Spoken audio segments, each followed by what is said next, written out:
up, everyone? Welcome back to the Daily Zest. I'm your host, Randi Hipper, here today.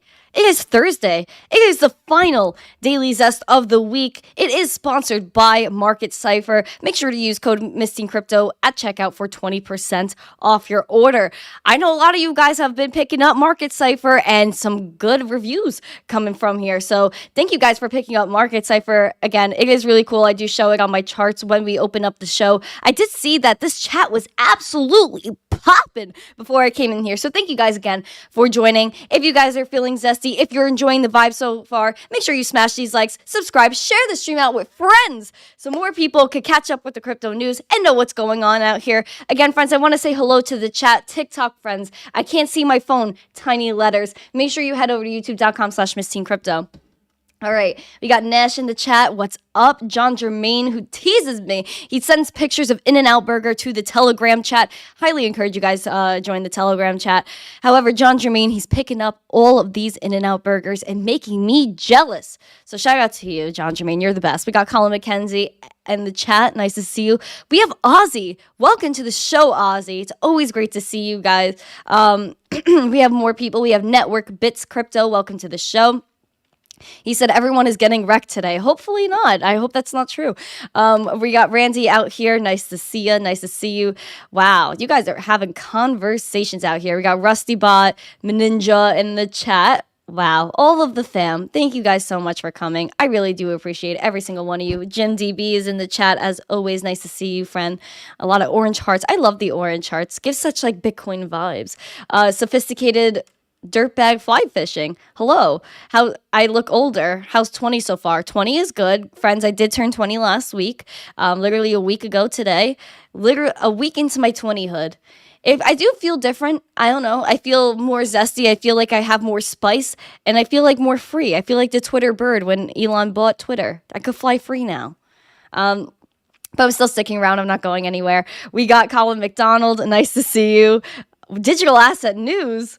What is up? We got Rob in the chat. I love Rob. Guys, if you guys did not see the Miss Teen Crypto show with Rob, he is absolutely amazing. And he walks dogs on Sundays because he's a good guy and he has to give back to the community. So shout out to Rob. What a cool individual. He's gone through a lot, you know.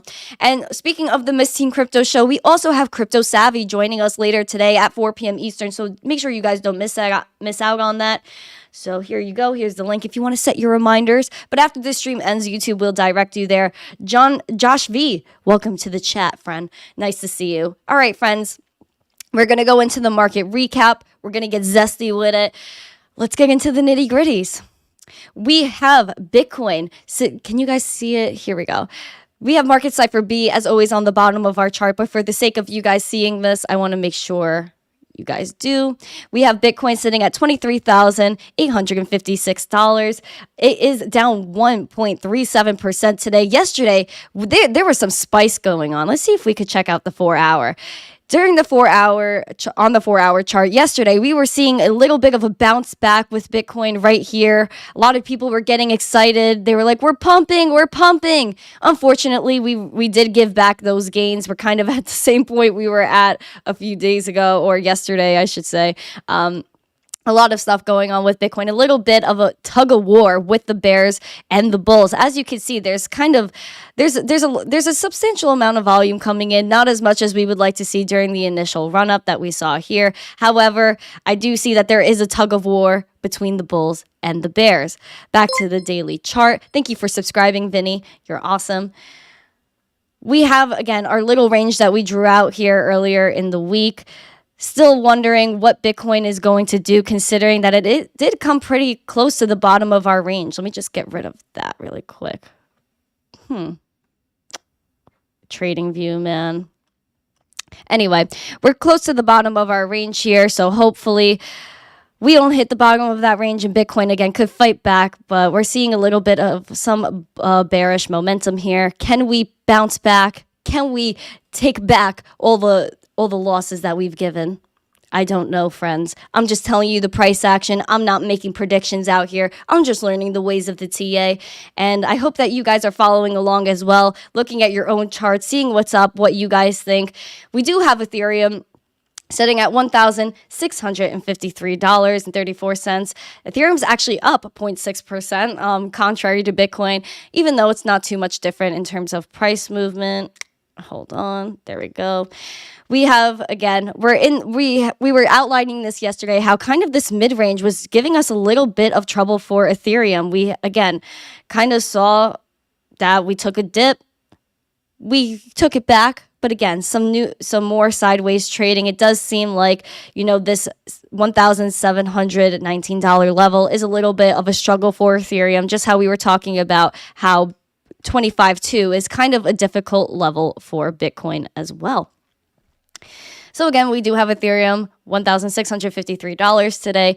We're going to see we're up towards the higher range of our range, I should say. And again, we're going to see what happens over the weekend. Usually there's not too much craziness that happens over the weekend. But again, the crypto market does what it wants when it wants.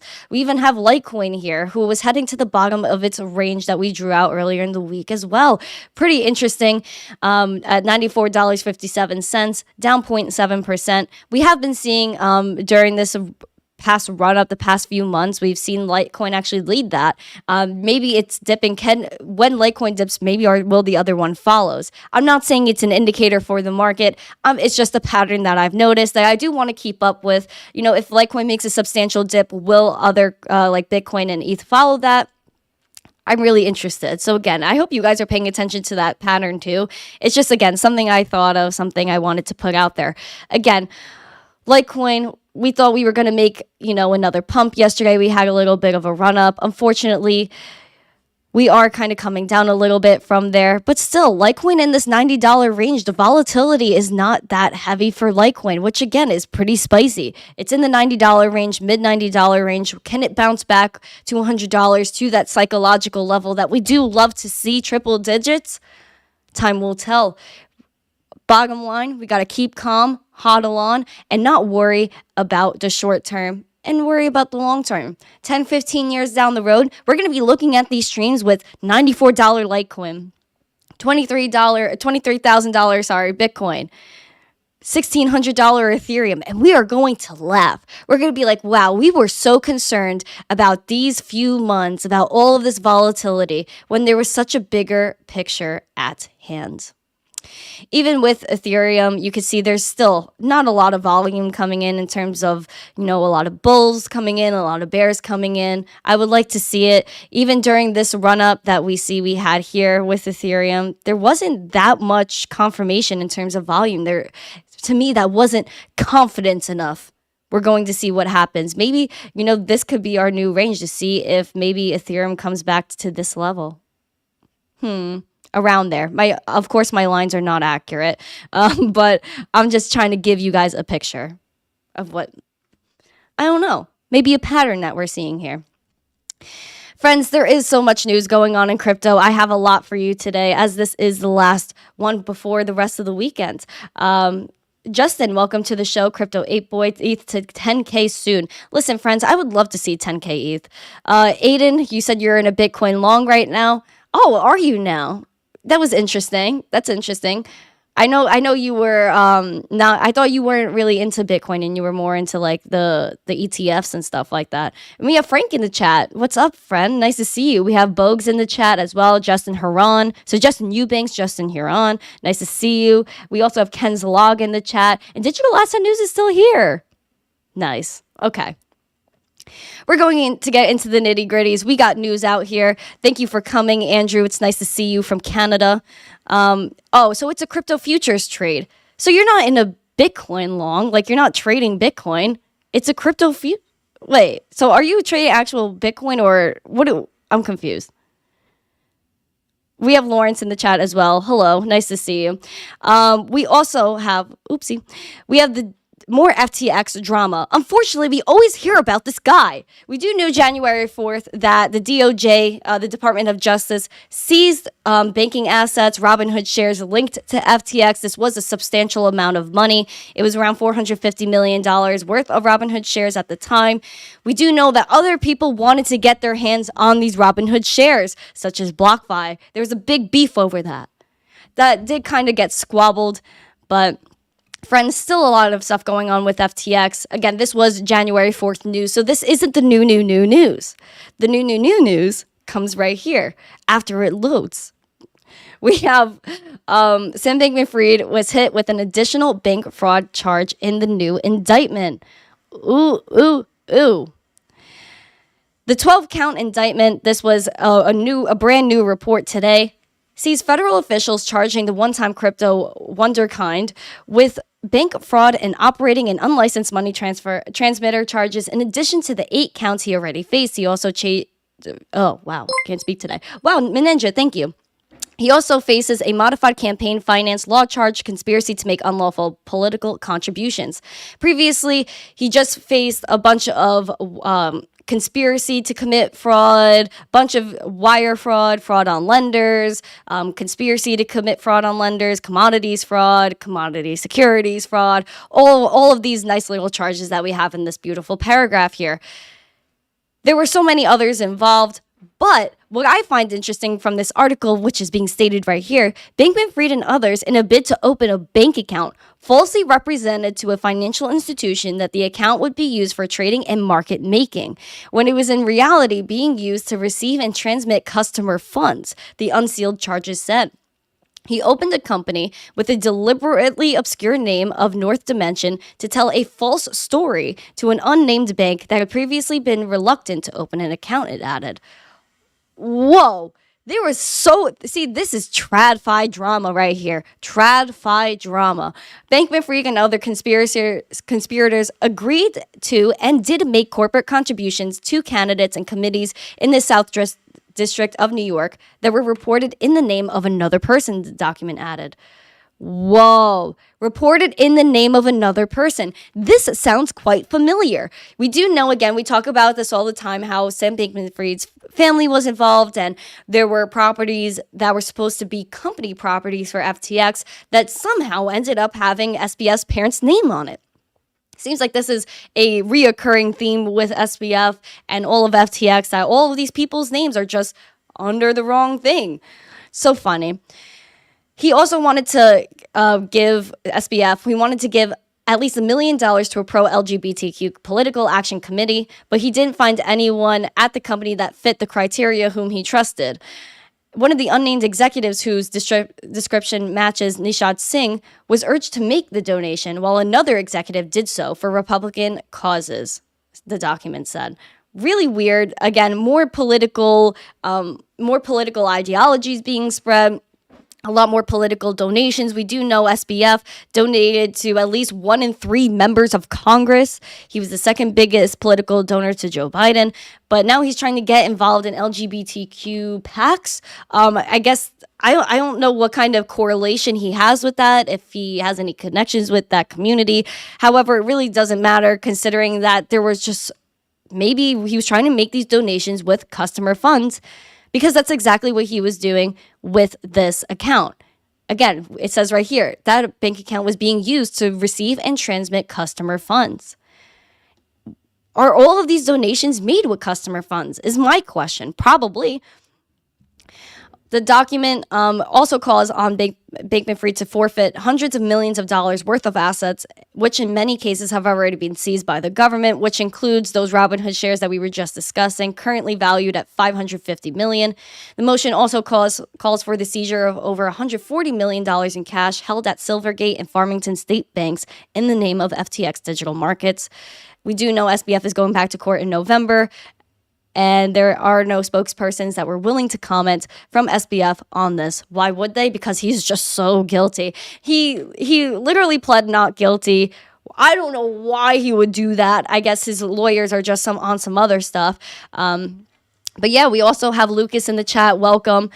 We also have Around the Blockchain. Nice to see you guys. Had a blast last night on Around the Blockchain, by the way. Mark Lane, welcome to the show. Nice to see you as well. Let's get into it. We have more stuff. We do know, I like to pull past articles just because a lot of the stuff that we hear, it's just a string. What I've noticed, everything's a string. It all correlates. No detail should be left behind. Because either way, no matter how small the detail, and something like crypto or, these big cases, everything lines up perfectly. We know Sam Bankman-Fried's lawyers, they were trying to squash a Voyager subpoena. Voyager's creditors, they issued a subpoena to SBF. It was a little weird. We do know SBF, he was trying to delay everything. Even his court dates initially, we know. He was trying to delay when he was initially getting indicted and the whole arrest happened. A bunch of holdoffs. But the lawyers for Voyager's creditors were investigating the attempt by the FTX exchange Bankman Fried once ran to bail out crypto lender Voyager when it filed for bankruptcy protection in July. We do know this will come up a little bit later, that Voyager does have a little bit of trouble concerning these assets being bought by Binance. However, the specific type of subpoena that was given was a Rule 45 subpoena, which commands the named individual to produce designated documents for inspection and copying. These type of subpoenas are used to procure records and documents used in court cases. This is relevant now because Voyager is going to hold on to $445 million of Alameda loan repayments pending the court order or settlement. So we know SBF was trying to fight the Voyager creditors. He wasn't happy with it. Everyone was annoyed. Everyone's trying to get an answer out of SBF. But unfortunately, we couldn't. So Voyager is still going through its pains here. They're holding on to, again, the $445 million of Alameda loan repayments. Estates for the bankrupt crypto lender Voyager and bankrupt crypto exchange FTX reached an interim agreement on $445 million of disputed loans. Sneering face. Oh, Hater has returned. Whoa, what up, fam? Thanks for coming. Alameda Research, the trading arm of FTX, filed a suit in January to claw back some loan repayments made to Voyager before its own bankruptcy filing. Under the deal, Voyager will keep hold of the disputed funds pending resolution by court order or final settlement. In the January filing, Alameda asked the court to award it no less than $445.8 million, plus the value of any additional avoidable transfers plaintiffs learned and any additional fees incurred. The Voyagers, they will also continue to hold another $5 million deposit from FTX without use or distribution until ownership of that deposit is litigated in the New York bankruptcy court and decided by settlement or a final and unappeal order, including any appeals therefrom. During the Wednesday's court hearing, lawyers for Voyager said a plan to sell the bankrupt lender's assets to Binance's U.S. arm was underway, with 97% of creditors voting in favor of the sale. A lot of people wanted this sale to go through, friends. A lot of people. Unfortunately, still, Voyager is facing scrutiny. The SEC, the crypto crackdown continues. The SEC objects to Binance US's $1 billion Voyager deal, alleging the sale of unregistered securities. Oh, here we go. Again, with this unregistered security stuff. I'm so over it. Thank you for your rose, by the way. That makes me happy while I'm stressed out about this stuff. It is absolutely crazy.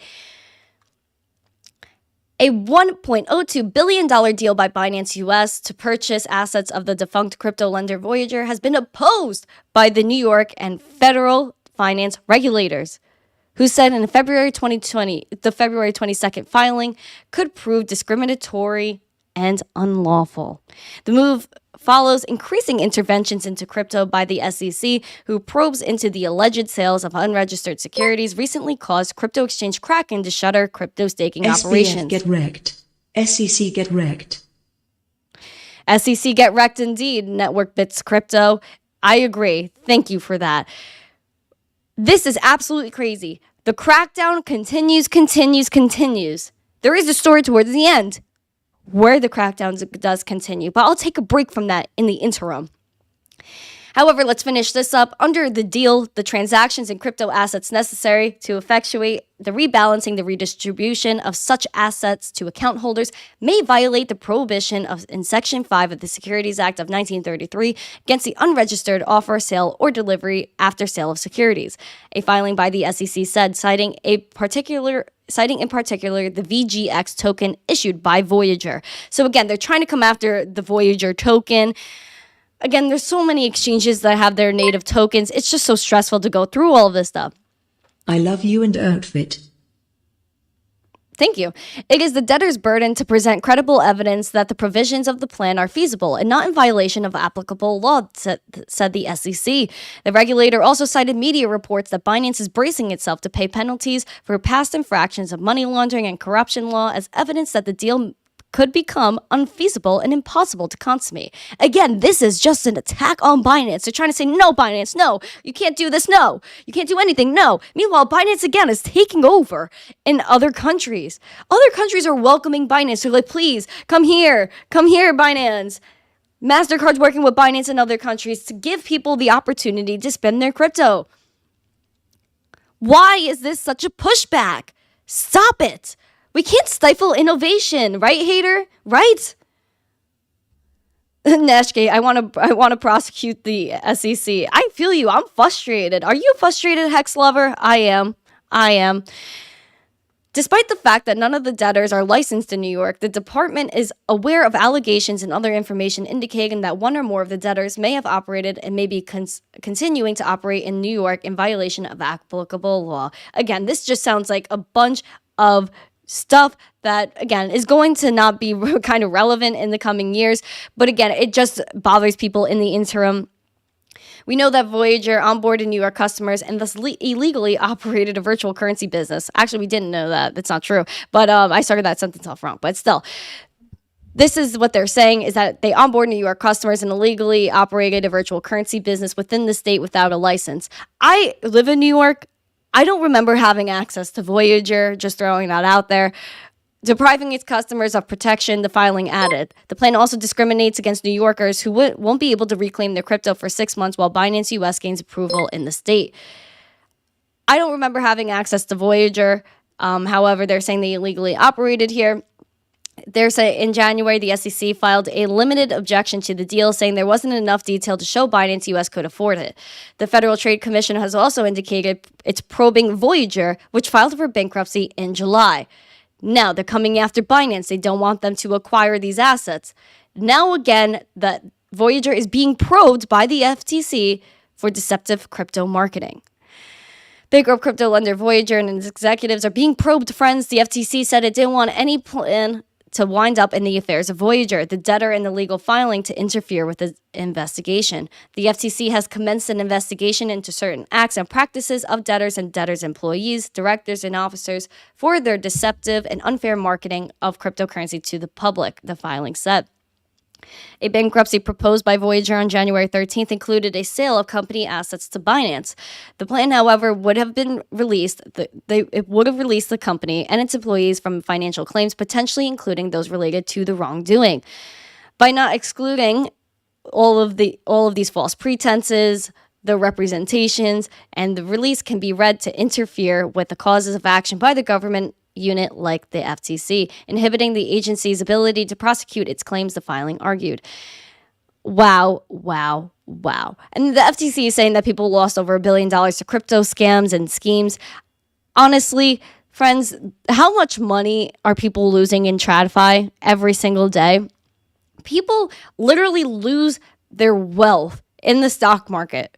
But that's okay. You could gamble in the stock market, no problem. Lose an arm and a leg there. But having Voyager token is a crime. Having all of this is a crime. Now, I can't tell you guys, oh, Voyager didn't do anything wrong. Friends, we don't know what happens behind closed doors. It just seems, again, that this is a crypto crackdown. People from all angles are just trying to come for crypto, and it's not fair. It's not fair. But we do know that this is just code. The base of crypto, friends, the base of crypto, it is just code. You cannot stop code. This is a borderless, permissionless, and trustless environment. We don't need anyone else to have DeFi, Bitcoin, and cryptocurrency work.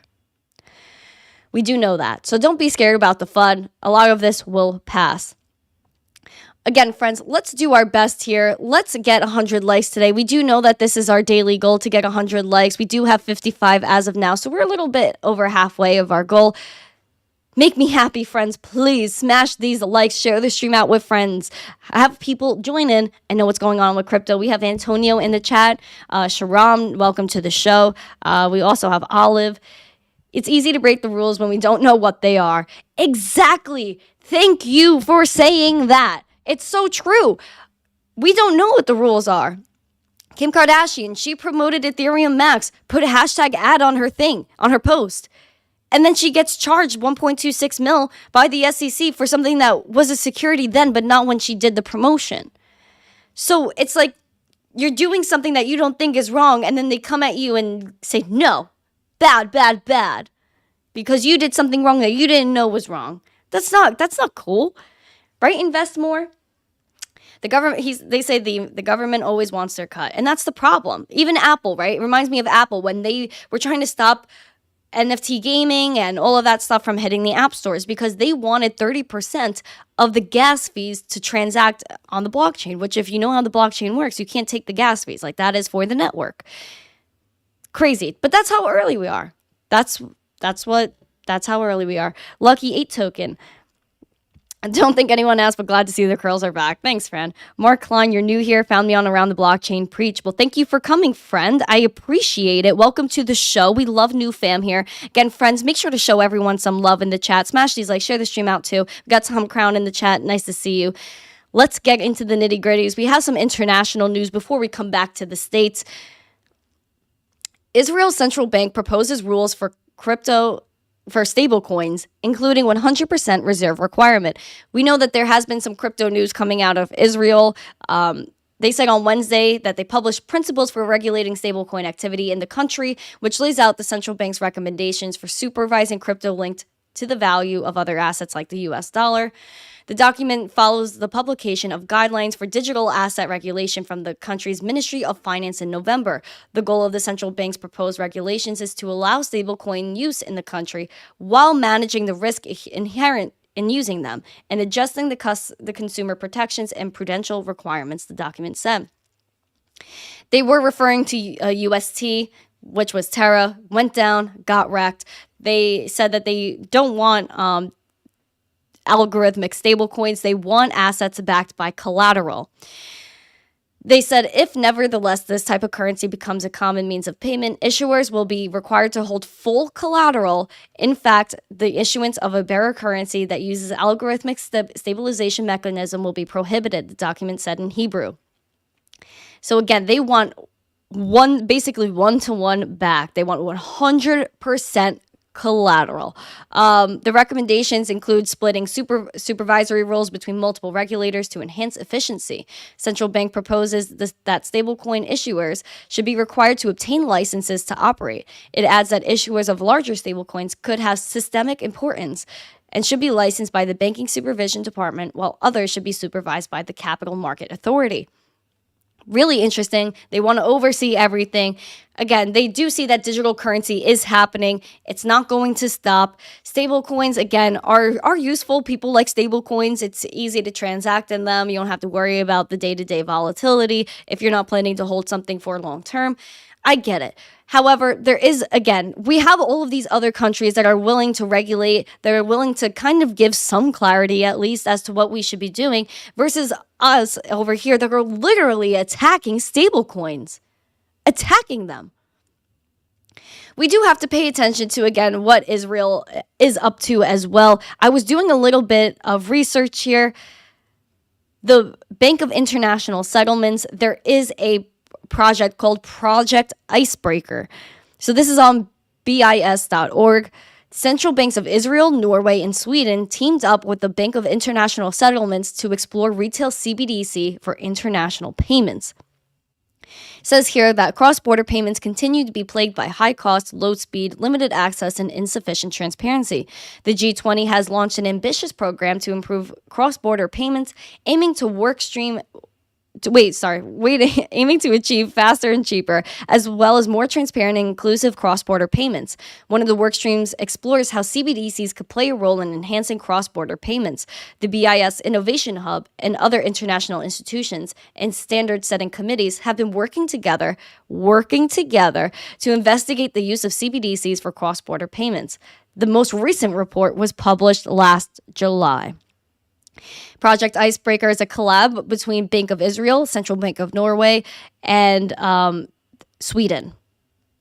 So they're trying to develop a hub to which participating central banks will connect their domestic proof of concept CBDC systems. The objective is to test specific key functions and the technological feasibility of interlinking different domestic CBDC systems. Friends, when I tell you CBDCs are coming and that it's an international global effort to make it happen, I am not lying to you. I am not lying to you. This is from the Bank of International Settlements.org. This isn't just some fun I'm putting out there. This isn't me just talking out of thin air and pulling things out of thin air. This is real stuff that's going on. Real stuff. All of these banks, every single time we read an article, every time we look at something, it's always about a coordinated effort. It's all about the banks working together in order to make this happen. Absolutely insane. Please make sure you're paying attention to CBDCs and the efforts being done here. I can't emphasize it enough, we need to be your own bank. We need to have money that belongs to us and us only, that nobody can take from us. That is Bitcoin. That is cryptocurrency in your wallet. CBDCs are not crypto. Right, yo? And I know you said it's a little aggressive, my tone. But I'm just trying to put this out there, fam. I'm a little passionate about the subject here. I'm not trying to scare anyone. I'm not trying to spread FUD. I'm just telling you exactly what's happening. Project Icebreaker is an actual thing. But yeah, I'm just telling you guys what's going on. But Ninja, thank you again for that $1 super chat. I appreciate your 100 emoji. Stick, privacy is key. Absolutely, because there is no privacy with CBDCs. Crypto cats, CBDCs are scary. Absolutely. You need money that you can control. BYOB, like Justin is saying in the chat. Be your own bank. It's scary. Pay attention, friends. Pay attention to all of this. I just don't see anyone else talking about this Project Icebreaker. I never heard of it before I found it. The Bank of International Settlements isn't done today, friends. We have some news with Coinbase. Let's actually go to this first. IEX taps potential partner for regulated crypto exchange. Now, Coinbase, we were talking about Voyager, FTX, Binance. Now we have Coinbase. Brad Katsuyama, he's hoping second time is the charm. He's the chairman of stock exchange IEX, and his staff are now in talks with publicly traded crypto exchange Coinbase to create a federally approved digital asset marketplace. People with direct knowledge of the matter told Fox Business. Katsuyama, who is a veteran trader and the protagonist in the book Flash Boys, author Michael Lewis's account for high-frequency trading on Wall Street, was previously meeting with officials from the SEC for a crypto exchange that would have been the first to receive an explicit blessing from Wall Street's top cop, Gary Gensler. His partner in the initial venture was SBF, the since indicted founder of the now defunct crypto exchange FTX. According to Gensler's public calendar, both SBF and Katsuyama held proposal meetings with commission officials and the chairman himself.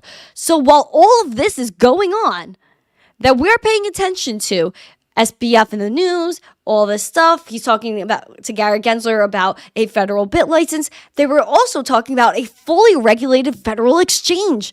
Now FTX is out of the picture. Coinbase is entering the picture. Yet Coinbase, they just had their class action lawsuit dropped.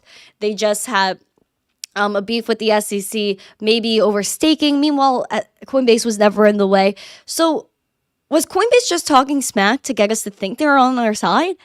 And they're actually working to create a federal licensed exchange?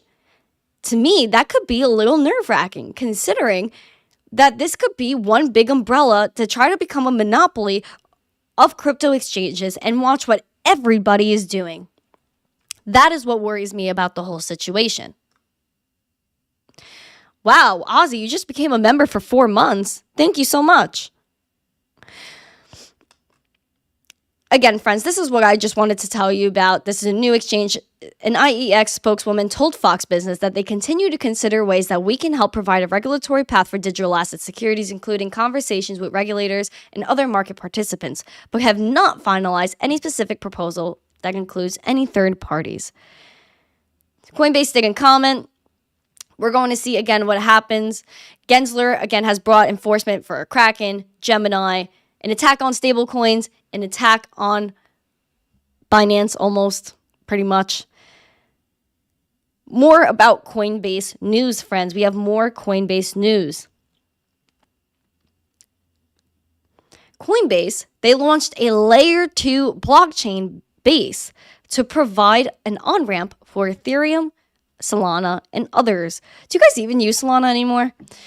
Crypto exchange Coinbase launched Base, layer 2 network built using Optimism's OP stack to attract millions of new crypto users in the coming years. The testnet was started today, friends. Coinbase is joining Optimism as a core developer on the open source OP stack, a developer toolkit for the Optimism network, the firm said. However, Base will not be limited to Ethereum. It will also provide easy and secure access to layer 2 networks such as Optimism, as well as other blockchain ecosystems like Solana. Today, we're excited to announced the testnet launch of Base, an ETH Layer 2 network offering a secure, low-cost, developer-friendly way for anyone, anywhere to build dApps on-chain. This is the VP of engineering at Coinbase that told CoinDesk, "We're incubating Base inside of Coinbase, leveraging the last decade of our experience building crypto products and plan to progressively decentralize the chain over time." They have no plans to issue a token like Voyager token, like Crypto.com. The testnets are testing environments that mimic real-world blockchain usage. The Layer 2 refers to separate blockchains built on top of Layer 1's or Base blockchains that reduce bottlenecks with scaling and data that are generally much faster and cheaper. They have an estimated 110 million verified users and $80 billion in assets on the platform in the Coinbase ecosystem. That's a lot of money. They're encouraging people to start using Base. They see it as a bridge for users in the crypto economy. Again, friends, this is something that they're saying is pretty centralized, and they plan to progressively decentralize the chain over time. Just be aware that it's not fully decentralized. Do your own research. However, of course, there was some price action as a result of this announcement. Optimism token jumped 6.5% as Coinbase built its Layer 2 on the platform. OP is a native token of Optimism, and so it's basically named Base, the Coinbase Layer 2 blockchain. It doesn't have a native token, just like other Layer 2 blockchains like Polygon, which has Matic. And the first phase of Base, again, will be a test network for people to do lending protocols, DEX, dApps, and it will perform well once the mainnet is live, as similar projects surged in volume on protocols like Arbitrum, Polygon, and Optimism. We do know that, again, Coinbase did an NFT marketplace, but it was pretty much a bust from there. Let's see if we could look at Optimism. OP. What's the best? Optimism, US dollar. Okay. All right. We see Optimism, $2.85 here. This is the past day, so we've seen some nice volume come in, substantial volume. February 1st, there was a nice jump here. Let's look at the 4 hours, see if there was any. So we do see that there was a climb up today, the past, 24 hours. Substantial amount of volume coming in, especially this morning. Surprised that, this is like a lot of bullish energy coming in here. Ooh, what did I click? Oh, I clicked that. That's fancy. I love the colors, but I'm gonna skip that. Again, we had a substantial amount of volume come in. We had a nice jump with this wick up to $3, but unfortunately, we could not close there as a result of the new announcement. And that's the 4-hour chart again. So 4-hour chart, of course, things could change from there. But the daily, man, looks very interesting. Very interesting. There you go. There's some price action for you guys. Now, we keep saying, crypto crackdown continues. Unfortunately, it's not over, friends. Please make sure you guys are smashing this likes and sharing this stream out with friends. We have 71 likes. Let's make it to 100. We freaking got it. We got it, right, Honda man? Optimism moves so fast in price action that 6% is not a lot. If we were in a stronger market, it would have been up 30 to 50%. Maybe, but again, we don't have a lot of, it seems like the liquidity is just not here in the markets yet for those types of jumps, but I feel like alt season could come soon. Retro Mike Crypto, welcome to the show. Andrew Cameron, Yep, we got layer 2 base for Coinbase, 100%. FZ, welcome to the show. Wow, we have a lot of new people here today. I'm happy to see new people here. Danny boy, always loved you, mate. Go girl. Well, thank you for coming. I appreciate you. Dustin Wilson says, I'm kind of thinking we'll fill the CME gap at 20K before we break 25. Maybe, friends. Make sure you enter that. Make sure you enter that poll if you think we're going to hit 25K over the weekend or we're going to slip, friends. Pineapple XE, you think Bitcoin will go to 28K? Interesting, friends. We're going to have to see. Few more stories. New York Attorney General sues crypto exchange CoinEX, alleges AMP, LBC, Luna, and RLY tokens are securities. AMP was already kind of declared a security when Coinbase, they came after Coinbase, or was it Gemini, for AMP being a security. I could double check that. The New York State Attorney General's office filed suit against CoinEX on Wednesday, arguing it's unregistered securities broker and commodity broker dealer under state law. CoinEX did not register as an exchange with the SEC, as a commodities broker-dealer with the Commodities Future Trading Commission, or with New York regulators prior to offering services in the state, the compliance said. Despite this, the company said it was an exchange on its website and offered services similar to those national securities exchanges or other similar platforms may offer. The petition alleged that CoinEX used various tokens and services that qualify as securities and or commodities under state law, noting that New York's Martin Act and general business law. The tokens each fall within the Martin's Act of definition of commodities, which includes any foreign currency, any other good, article, or material. The filing said CoinEX is engaged in the business of selling and offering to sell commodities through accounts, agreements, or contracts to accounts in New York, primarily for investment purposes. The tokens are also securities under the Martin Act because they represent investments of money in common enterprises with profits to be derived primarily from the efforts of others. Again, it sounds like a lot of FUD. The filing alleges that that Flex's AMP libraries LBC, Luna, and Rally tokens are both securities and commodities under state law. New York senior detective Brian Metz said in an affidavit that he was able to purchase and sell those tokens using ETH in October through CoinEx's website. Ooh, wrecked. CoinEx also refused to comply with a subpoena. The NYAG's office is looking for CoinEx to geofence New York by blocking local IP addresses, cease doing any business in New York, provide full monetary restitution for disgorgement from its business in New York, and pay New York Attorney General fees. So they're trying to absolutely wreck CoinEx. This is the actual PDF with everything going on with CoinEx. Personally, I'm based in New York. Didn't know CoinEx was available. Didn't use it. So maybe I avoided getting wrecked there. But again, we had some things going on with AMP a while back where they were saying it was a security. We know Library is still, kind of fighting the fight with the SEC. They're saying they're fully utility token, but obviously it seems like that is still not changing, and they're still trying to hunker down on us, friends. It's not fair. It's not fair. Right to Effer, welcome back to the chat. It's nice to see you. The crypto crackdown continues. I'm not done. And I know you guys want it to be done. I know you guys are like, come on, man. Like, I don't want to hear any bad news anymore. It's not that. It's like, it is what it is at this point. Why is this glitching on me? There we go. Okay, better now. Sorry, friends. NBA branded Top Shot moments. NFTs may be securities, judge rules in Dapper Labs case. Did Top Shot miss their moment? Or has the moment passed for Top Shot? Terrible jokes, but you guys understand. You guys understand me. The offering of Dapper Labs' NBA branded Top Shot NFTs might be securities, a federal judge ruled yesterday. The ruling on a motion to dismiss comes a year and a half after a class action lawsuit was filed against Dapper Labs and its CEO. In New York, the lawsuit alleges that Dapper Labs violated federal securities laws by offering an NFT collection, the NBA Top Shot Moments, without first registering with the SEC. What? Top Shot was bringing in record levels of volume, and it wasn't a problem back then. Why all of a sudden is this being brought up now? It absolutely blows my mind. The court finds that plaintiffs' allegations render each consideration under the Howey facially plausible and survive defendants' motion to dismiss the alleged violation of Sections 5 and 12 of the Securities Act, ruled District Judge Victor Marrero of the Southern District of New York.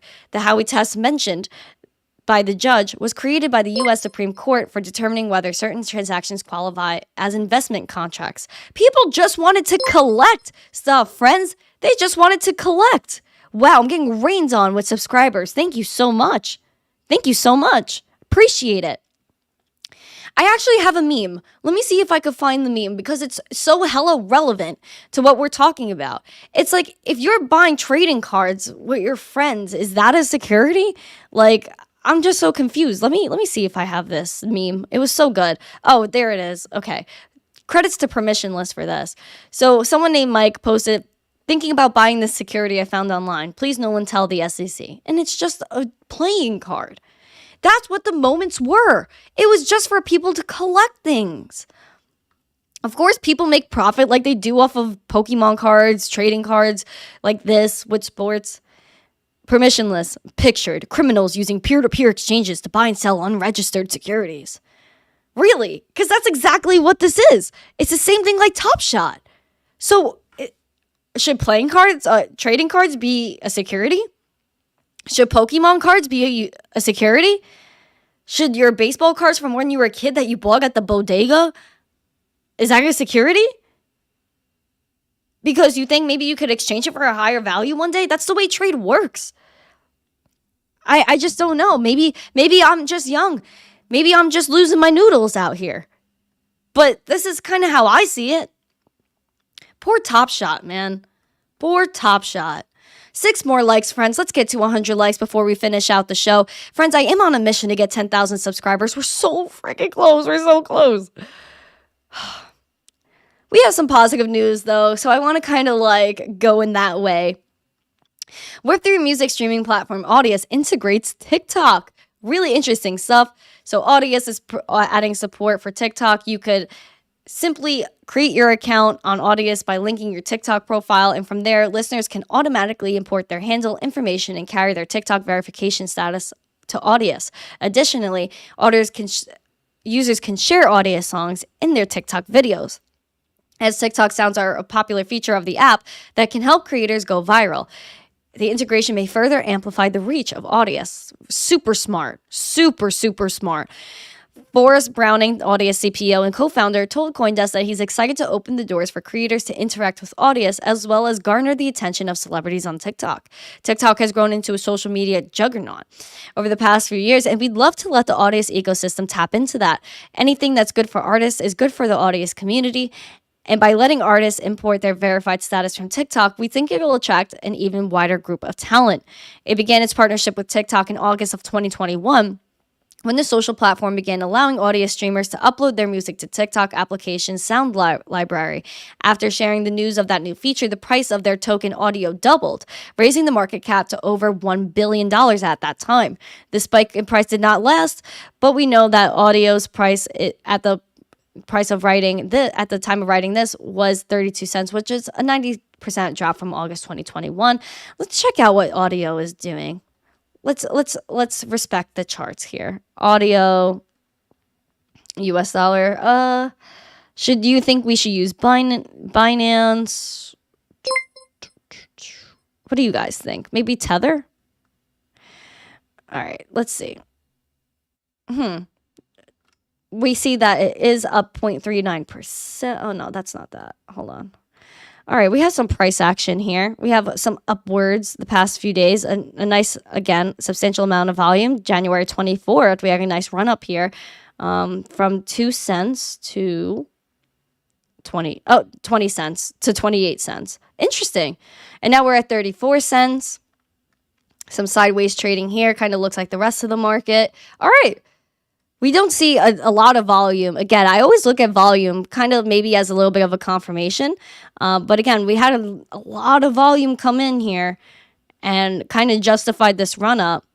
But again, we don't have that much volume here despite the news that came out. So pretty interesting as well. I think more integrations like this are going to come.